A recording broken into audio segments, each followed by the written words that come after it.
Hey everybody, this is Anoop. I'm going to be exploring the topic of identity today with my friend Greg Murray, who's a developmental psychologist. So let's see. I gotta try to have him join. Let's see how this will work. So I'm trying to see if he'll jump on here and then I can invite him. Here we go.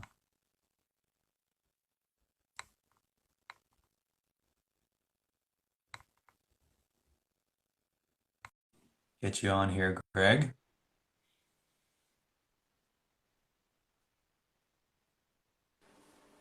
Looks like it's all right. There he is. How are you? I'm doing well. I'm glad it worked. I wasn't sure if it was going to work. Yeah, I've done this once before, but it seems to be doing all right. If I get kicked off, I'll just come back. Okay, all right, great. So this is Greg Murray. I'm meeting him along with you for the first time.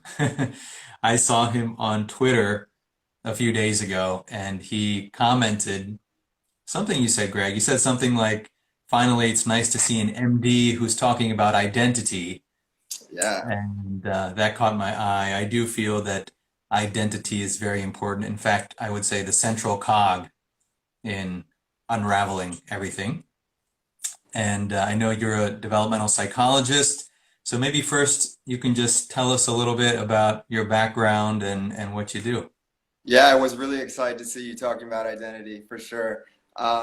Because it's imperative, it's crucial, it's fundamental to how we experience the world. So, as a developmental psychologist, I think you know I do coaching, and what I'm doing is applying theories from social psychology, as well as developmental psychology, as far as for the actual construction part, to help people, define who they are in the world, and develop themselves, whether it's professionally or personally. So it's had some interesting applications, as people have contacted me for professional goals, whether it's organizational, learning to work together as a team in a group, learning to develop like who am I as a leader, what do I believe in and why, what do I need to change, and then also on the personal side, I mean, people are going through life changes all the time, major life changes, whether it's grief, new careers, graduating college. Like there's so many points in our life, especially as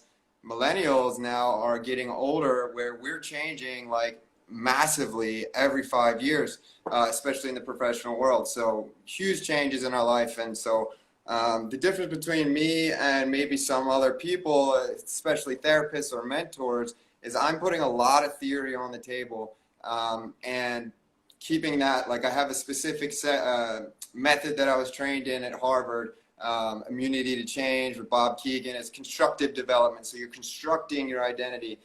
So it's pretty cool, and it's very scientific as far as like, there's actual exercises. So it's not like I'm just asking people questions and they're talking. Like there's a lot of actual work going on. So it's pretty cool. All right, so what is your view of identity? I have my own views, and then maybe we can compare notes and see what overlaps and what doesn't. Yeah, so this is all social, right? As far as the schools that I'm coming from, and the idea is that our identities are given to us until we reach a certain age where we become conscious of these things, which most people will understand as adolescence, and they'll immediately get triggered by middle school, high school, whatever it is, and you realize you're responsible and you're capable of defining your identity. And so these come from the roles we play, in the family. Many times they have names, many times they don't. I'm a good brother, I'm a good engineer, I'm a good teacher, like all of these things. And so what I found is that people's emotions are attached to these identities in the way that they're attached to their physical body. And so you fear not being a good brother, you fear not being a good engineer, in the same way as you would kind of fear for your physical safety. So it's because it's the same emotions. So that's kind of where I'm coming from, and it's yeah. Did that make sense? Yeah, yeah. So it's like every role is a kind of identity. So for example, right now I might be identified as a communicator. In another role, I might be identifying as a physician. In another Hmm. role, I might identify as a husband or father or son. And so we have these social identities that Hmm. are relative to the culture that I'm immersed in. Is that what you're saying? And talking about how we navigate these identities? Yeah, it's completely culturally dependent. I'm so glad you said that too.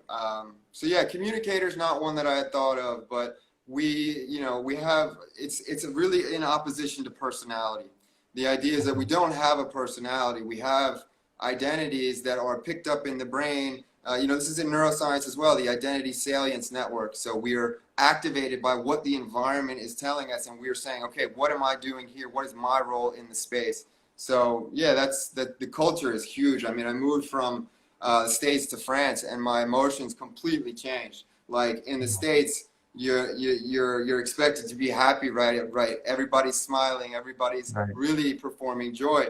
right. In France, it's just not the case. So it's pretty interesting, the cultural differences.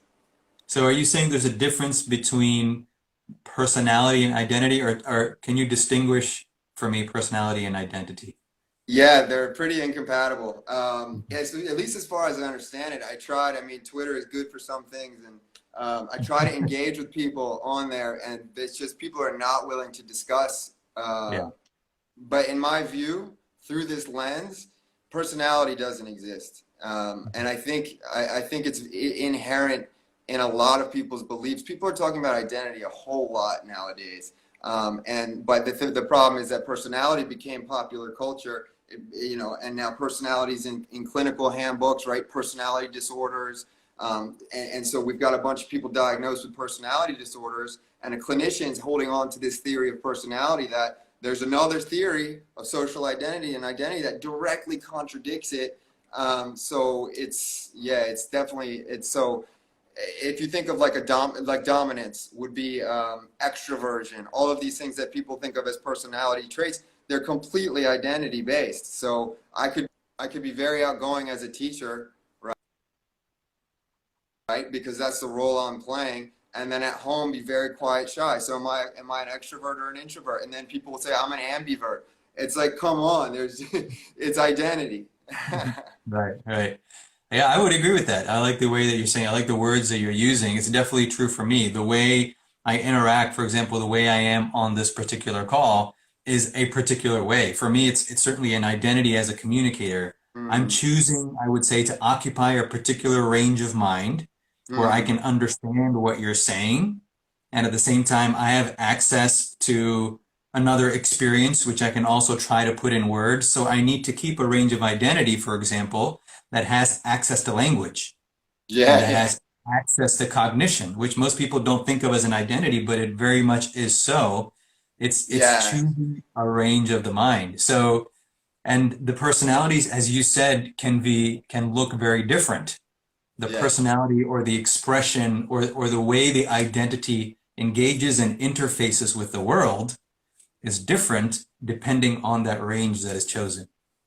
Totally. And that's what I love about your work is that you're completely coming at it from a different lens. That's why I was excited to talk to you of like identity doesn't just have to be social. I'm a Yeah, big meditator. I'm a big yeah, meditator too. And yeah, the only identities are thought of as social is because we have language for those. We don't have language for this internal world, this internal spiritual experience. So I really love that about your work. yeah. And that's interesting. So those phrases, internal spiritual experience. So at a particular range of identity, specifically identity with particularity, meaning like identity as an individual, not as an individual communicator or as an individual physician or as an individual psychologist, but as an individuality in itself. Identifying as an individuality and with a body, for Yeah, example, with the body. Yeah, is itself what creates the lens of internality and externality, right. right? So even internal, external is itself a range of identity. It's not that Hmm. identity, in my view, it's not that identity is internal. And Right. this is where the society, like the leading edges of many sciences that I see and philosophies are about trying to reconcile subjective and objective perspectives. And Yes. so like Niels Bohr was famous for saying that, it's difficult to wrap our, I'm paraphrasing, difficult to wrap our minds around this idea of subjective and objective. Like what we're discovering in physics is Mm, showing us that this idea of subjective and objective is maybe not what we think it is. And yeah. perhaps then that's because it itself is dependent on where we park our range of identity. Yeah, and this is reminding me of language. And so, Wittgenstein is a very famous philosopher who studied language, and according to him, um, language shapes how we believe, how we view the world. And so, if you think about language has subject and object, right? He hit her. Like there's a subject there, and it separates. So we are born, and we automatically we have because we have individual bodies, and we have a language that tells us we are separate. We grow up with the belief that we are, and it's interesting. I like that. But now, how do you reconcile this that I am trapped in my body? I am like there is part of me that's trapped in this body. So especially with medicine Yeah. and healing, and that's what's really interesting because I can't. Yeah. I know you've got first, second, and third body, which is interesting. Yeah. Yeah. So that's it. So when we say I am trapped in the body, the question is, what does the I refer to, right? What is the identity that is representing itself as I? Right, And the identity that says I am trapped in the body is what I call the first mind, right. right? So there is a range of identity that is associated with the body, and not only associated with the body, it feels like it's somewhere localized in and around the head. Mm, That in our culture, in the Western culture predominantly, I would say in the yeah, United States, I'm not sure about Europe as much, I can't speak to that, but yeah. definitely in the United States, the sense of identity that is associated with the body is often localized in or around the head. And it's just this feeling, we would call it a subjective feeling of Mm, identity. And so that's why, like in meditation and spirituality, people will talk about we need to calm down the mind because there's this buzzing sensation. We talk about the monkey mind, we talk about all these things, but in fact, we're only talking about the first mind. All of those labels and descriptions apply to this very narrow range of identity that feels as if it is localized with the body. yes. There are other ranges of identity, which I call, for example, the second mind, in which there is no necessary association with the body. It can associate with the Mm, body, however, it is not restricted to that. And in fact, the body itself is a range of that mind from the second mind identity perspective. mm, Whereas from the first mind identity perspective, the body is primary. This is the materialist kind of paradigm. The body is primary, and the sense of mm, identity is created by the brain. From the yeah. second mind perspective, there's a fundamental, let's say, awareness or potential or consciousness, whatever we Mm. want to call it, in which appear the sensations that we call physicality. So, how would you distinguish, or because it'd be interesting to find shared language Yes. with second mind and collective consciousness, or like identity? This is what I love about identity is that if I'm saying I'm a first generation college student, for example, this does transcend my body because I'm experiencing a unique interaction with the world that thousands of other people are also experiencing. So do we have a shared second mind or like and collective consciousness? What how do you Right, right.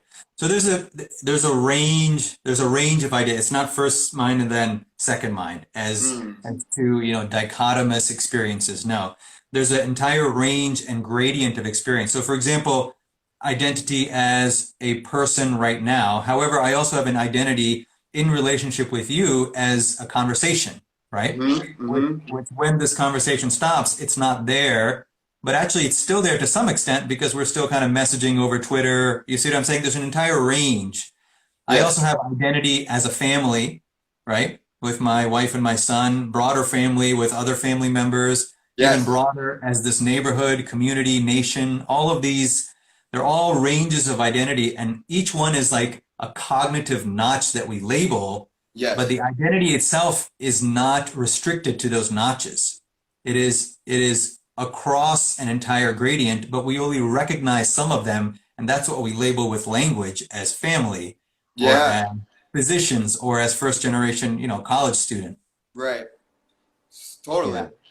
So second mind is it fair to say that I could compare that to collective consciousness?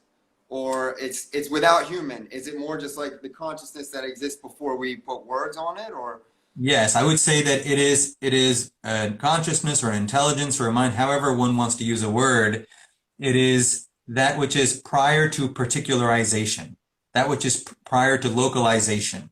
hmm, So if I feel like I am this, prior to that thisness, that discreteness of the thisness, hmm, prior to that is the second mind, which hmm, then localizes as this first mind. Oh, I'm Anoop and I'm talking to Greg, and these kinds of ideas can happen only in physics. I think forgot who came up with the term. I don't know if it was Wheeler, John Wheeler, but he talked about the participatory universe, or somebody talked about the participatory universe, hmm. meaning that this kind of first mind perspective co-arises with what it is perceiving, the subject-object duality. They Right. co-arise. So for example, right now, you're seeing my face, I'm seeing your face. It is not that what is here fundamentally are these faces, but rather there is a potential here which is recognizable, which is experienceable, including through the five senses. It is experienceable in its own way, for which our first mind culture has no language yet, at least no agreed Hmm. upon language. It Right. is experienceable in another way prior to the discreteness of vision, sound, smell, taste, touch, etc. And Hmm. that is the second mind, which would be called a potential state only because all of this has already localized at the first Right. mind level. Yeah, I appreciate that about sensation. And I'm big on intuition or interoception, like Yeah, basically just understanding something because you feel it. yeah, And I'm big on that, really big on that, yeah. because you don't always need logic. And if we're honest, we are constantly using logic to explain what we feel, anyways. Well, that's what logic is. Yes, so it's like, so I think feeling and intuition takes a bad rap, but it's interesting because what's the end goal here? If the second mind exists, like if I believe that it does. I'm saying if we get everybody right on board, what's that going to lead us towards? Yeah, And yeah, what's the goal there? yeah. So there are many kind of intermediate, like what happens as this kind of experience unfolds. One is that, and this is, I think we would be entirely on agreement on this. Let me know if I'm correct, is that all the social stories, the social narratives about what is and what has to be fall away from the realm of fact and they become simply ways to experience the world. Yeah, That's number one, right? Because there's so many stories that are, for example, cultural that we don't recognize as cultural stories. For example, that you have to go to school growing up, that you have to have a degree, yeah, that if you have a degree and if you're at a fancy university or this, that means you're intelligent. Otherwise, maybe you're not as intelligent, right? right. That you have to get married or at least maybe have a partner, maybe have a couple kids. 401k is really important. Have a home, maybe a couple cars. And then at some point along this journey, happiness occurs, right? This is kind of like a social story that is told. 100%, 100%. Right. So Yeah, one of the first thing that happens as one walks away from the first mind as a only way to live, let's say, right. then all of these kind of become these kind of floating stories that we choose or not choose, right? And Mm, they no longer become guidelines by which we have to live. They're kind of choices. choices, I'd yes. say I'd say that's one. The other thing is there are many experiences of being human that are considered rare experiences or that we don't have access to on a regular basis. One example is ecstasy. Ecstasy in our culture is happens either through physical orgasm Right, or through popping a drug or through maybe some intense like life-threatening kind of situation or life-changing situation. right. It's not something that's considered, hey, ecstasy, let's have fun. This should be something that every human being can recognize. That idea isn't there. But as one approaches the second mind, because the boundary of the body starts to dissolve, the restriction of the body starts to dissolve, And the idea that what I am is primarily a physical thing, and that's the only way to access the physiology of the body, as those start to fall away, then ways of accessing, for example, states of ecstasy are simply just like accessing, the camera that I have next to me, right? You pick it Yeah, up and you experience it for a while and you put it down. So similarly, there are experiences like ecstasy or love or other things that are generally important, I feel, in rounding out a lifetime totally. that become more accessible. And on the other hand of that, we also don't necessarily have to run from uncertainty. We don't have to run from not Mm, knowing. We don't have to run from confusion or fear because the other end of the spectrum is there. See, we're always running from a lot of these things because the other balancing part is not there, like either the experience of love or the mm, experience of peace or the experience of ecstasy. And that's why these are extolled in spirituality classically, because that other end is not there. But if the other end is there, then uncertainty and all those other things are actually kind of pathways to that. So these are totally. some of the preliminary changes that I think are life changing and that are important in the context of a culture as the second mind is appreciated. And there are many more relative to trauma and Mm. medicine and many more. I could totally see the link to trauma. Yeah. Yeah, because and it's incredibly stressful to believe a story. It's Yes. incredibly stressful to believe a story and believe that you are a secondary character or even the bad guy in the story or Yeah. Yeah. but so this concept is incredibly relieving emotionally. This Yeah. second mind, just to be able to access that. Yeah. Um, Yeah. It's the dependency. I think it's the dependency that makes a difference. See, the first yes, mind is extremely useful. It's functional. It's a way to grow. It's a way to learn. All this is there and all the experience is there.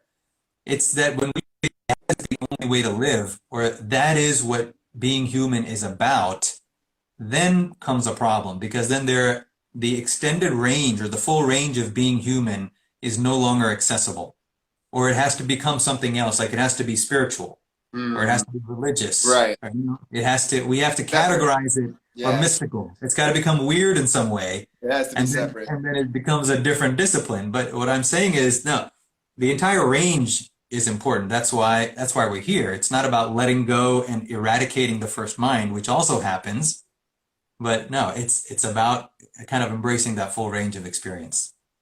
I love it. Yeah. So I also saw on your Twitter description you mentioned neurodivergence and neurodiversity. How does Yeah. that tie into identity? Where's that playing? Yeah, it's a good tie into identity. I'm big into neurodiversity. I'm still learning, to be honest. I wouldn't consider myself an expert in that, but I definitely, it's helped me in my story and to understand myself. But it's tied into identity because if you think about the neurodiversity movement, it was started by people in the autistic community. And now it's being picked up also as people with ADHD or what doctors would call ADHD as just neurological difference, which objectively this is what it is. It's Yeah. neurological differences in cognition and emotion, emotional energy, physical energy. And so what we have in society before the neurodiversity movement is the medicalization of this difference of, autism was invented by a psychiatrist, for example, the word autism, ADHD as well. It's like, so what it is, it's about like identifying, right, as everybody is on this vast range of neurological difference cognitively and emotionally. And, autism is one type.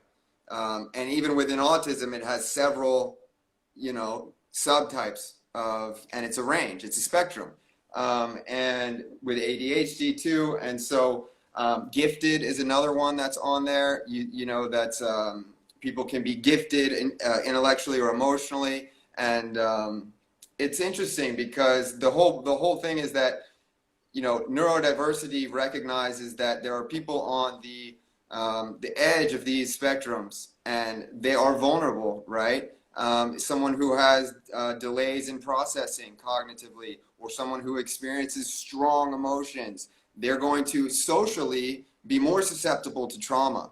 And so there is relevance and importance to recognizing these as medical vulnerabilities, but they are not in themselves medical conditions. So, in school and social life, instead of someone saying that, oh, this person has symptoms of autism, okay, well, they have indications of autism, right? You remove the medicalization of it and say, well, this person's it's a part of their identity.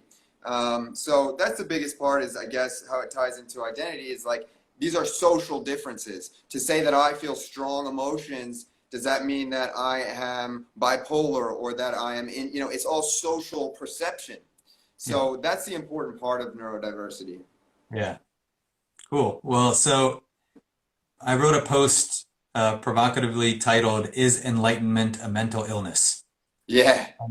And I wrote that and kind of gave the example of, understanding that there is suffering. The question is like, how do we think about it? How do we categorize it if we do categorize it? And what's the best way to approach it? And is it best to label that quote unquote mental illness? And No. there's certainly some things in one culture that would be considered a gift that another considered a liability. There's no doubt Yes. about it, right? Yes. And specifically, many of the things, or a range of experience that's qualified as mental illness in this culture, I know for a fact in some aspects of India are considered gifts. Right. And there would be people would be asking them about, questions about that. So that's one thing. The other thing that I think of is when we talk about neurodiversity, it's always, neurotypical and neurodiverse, right? What is typical? What is diverse? Mm. And what's interesting is that from the second mind perspective, Mm-hmm. right, what is neurodiverse is all first minds are neurodiverse. There is Yes. no neurotypical. And if there had to be a neurotypical, it would be just the second mind, which all of us are, which every living being is at a deeper level. It is that is neurotypical. In other words, all of us are neurotypical, and we express neurodiversely or I love it. neurodivergently, right? Because even if you look at the terms, neurodivergent is a word that's used, right? So Right. what are we diverging from? We're diverging from that commonness, whatever we want to call it, consciousness or Techno. intelligence or potential. Yeah. So from that neuroconvergence, we're diverging as individuated expressions. So what's interesting is that it goes away from this idea that neurotypical and neurodivergent are within the first mind, so that there are some individuals who Mm-hmm. are neurotypical and some who are neurodivergent. And in my view, no. All individuals, by the virtue of the fact that they're individuated, are neurodivergent, if we want to use that terminology. Or I Yeah. would say neurodiverse, because divergent has a different connotation, like I we're know. going off Yeah. path. So I would say all individuals are neurodiverse, which, I mean, who can disagree with that? If any understanding of culture would give us that idea that we're all neurodiverse, and that the second mind is actually the maybe the neurocommons, the Yeah. neurocommons that we all express from. Yeah. Yeah. I love it. I think. Yeah, I totally understand, and I do have a. Yeah, I agree on that word of neurodivergent. I don't like that word. I also don't like the word neurotypical. But it's the whole concept of neurodiversity is that everybody's different, um, Right. and Right. so the whole typical thing is, again, norming. And if you're trying to move away from norming, which I Yeah. am, I think Yeah. everybody is. At least I am Yeah. trying to move away from norming. But Yeah. the problem I have, Anoop, is that if everybody understood this second mind stuff, then you wouldn't need the concept of neurodiversity. You wouldn't need people to advocate for autism as an identity, for ADHD as an identity, and all of these things. But the fact of the matter is that people believe their stories. They believe that some stories are better than others, and so how to navigate this world where I am met with very real trauma based on socially induced affects, right? Yeah. Yeah. So yeah, I mean, it's like now we're in this situation where I wish everybody could unlearn these things, and see it your way. Yeah. Well, yeah, and what you're speaking to is really the difference between understanding and experience, right? It's the difference between understanding how to swim in the ocean and swimming in the ocean, which is an Right. entirely different experience. So this framework is useful. Then the question is, how do we get there? You know, what are the processes for moving beyond that first mind and recognizing the fuller breadth of being human? And I think there are Mhm. many ways to do that. I mean, when I see what you do, when I heard what you do, that's what you're doing in a way. You might use a Yeah. different language.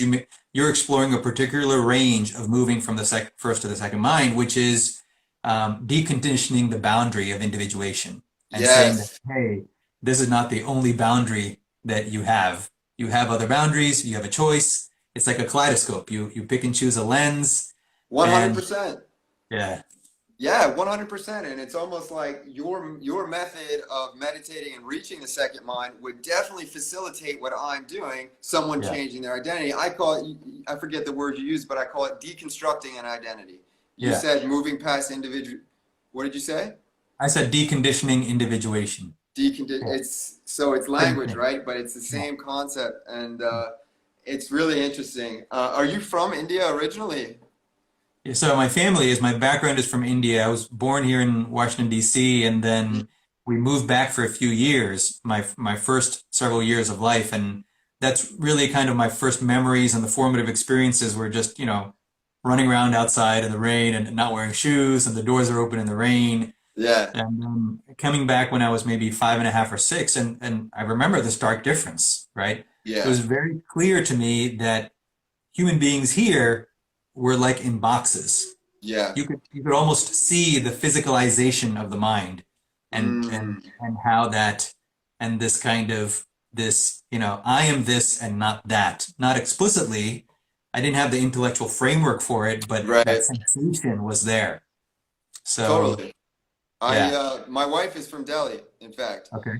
and so my in-laws are Indian, and so I'm seeing this cultural difference a lot, and Yeah. it's really, really fresh perspective. I mean, I said this to you on Twitter, like lots of things have to change in the States in order to Yeah. really relieve a lot of suffering. Yeah.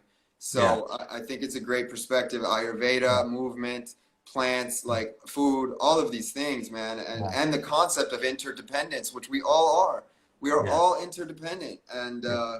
there's a lot of denial of that going on in the West for Yeah. some reason. Yeah.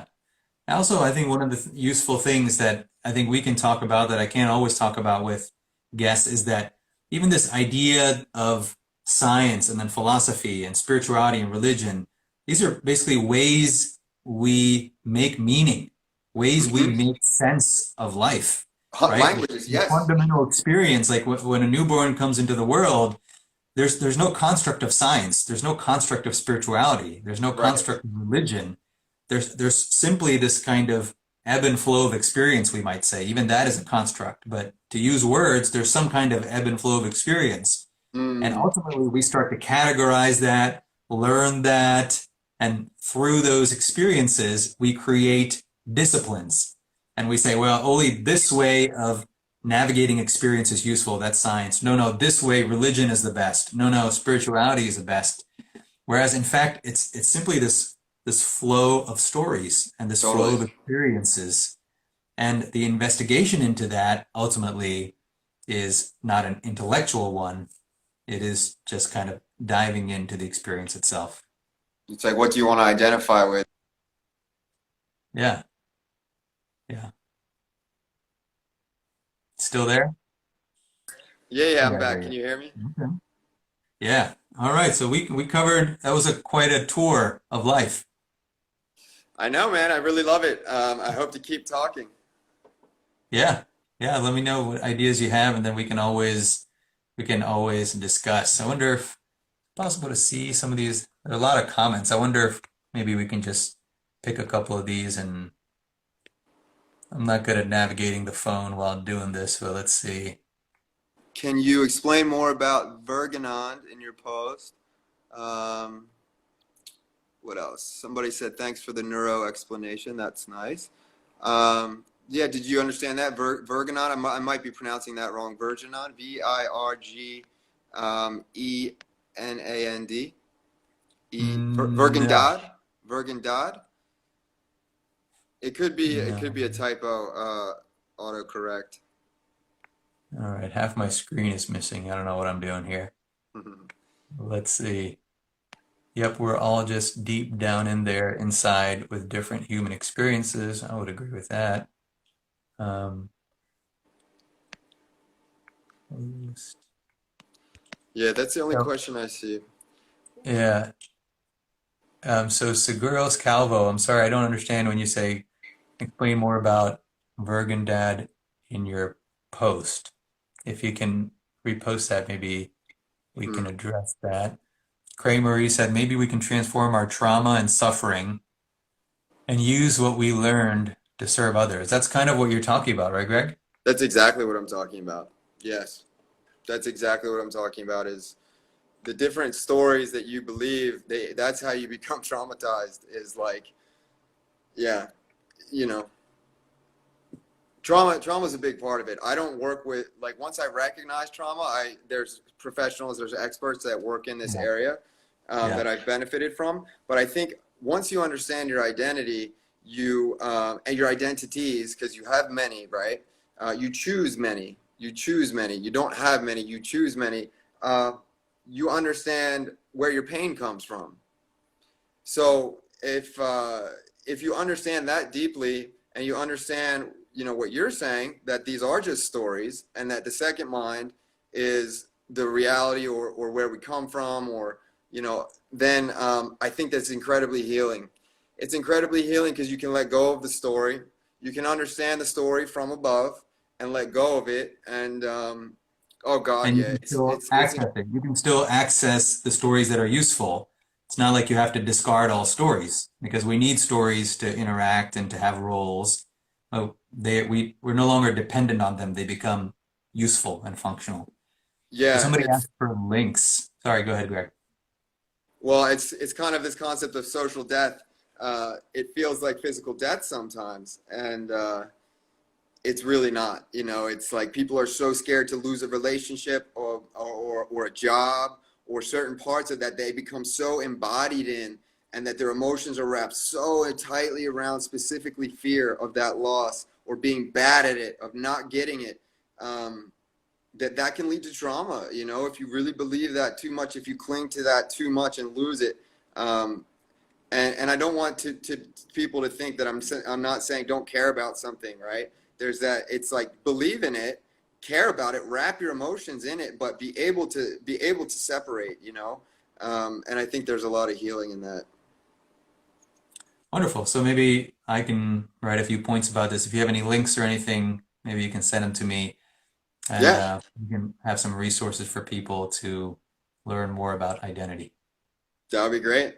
All right. Thanks, Greg. Yeah, let's keep it going on Twitter. I love it. All right. Sounds good. All right, take care. Thanks. All right. Bye-bye. Bye.